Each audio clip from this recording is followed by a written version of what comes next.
momento precisa de um alento, de um consolo, de um conforto, de um toque divino. Minha oração é para que cure esta pessoa que está num leito de hospital, acamada, enferma. Minha oração, meu Pai, aleluia, pelo pedido de oração da irmã Lúcia. O seu filho ali, meu Pai, liberta, meu Deus, liberta, meu Deus.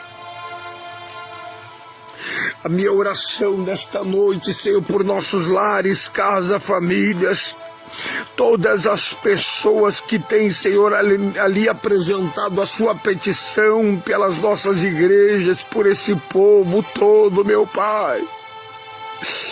Pelo povo deste grupo a qual o Senhor tem chegado esta oração, por esse homem, esta mulher que está atravessando o vale, Senhor, um deserto, está atravessando, meu Deus, um momento, Senhor, conturbado, um momento, meu Deus, de guerra, um momento de crise, meu Pai, na vida espiritual, na vida sentimental, na vida material, profissional.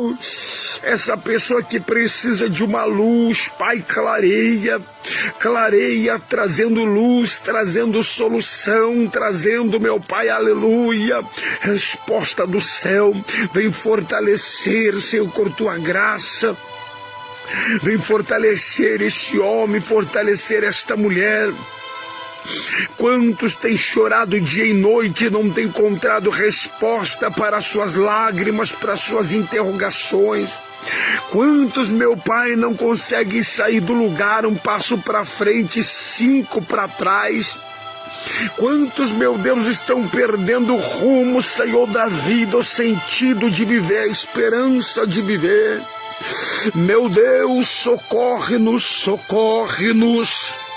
Socorre-nos, Senhor, em meio à tempestade, em meio ao vento forte, em meio ao temporal. Jesus maravilhoso, derrama a tua unção sobrenatural, poder do Espírito Santo,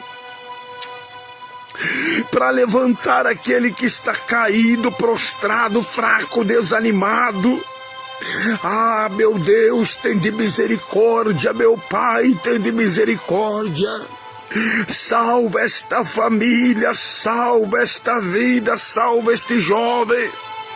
Porque a maior bênção que um homem pode ter, uma mulher pode ter, é a garantia, a certeza da sua salvação. Muitos, Pai, estão perdendo a salvação. Muitos, Pai, vão morrer, Senhor, sem salvação. Tem de misericórdia. Socorre as almas, socorre as vidas, Pai, as famílias que estão perecendo cada dia mais. Olha aí, meu Deus, em nome de Jesus, para Luciane Dias, para Claudete.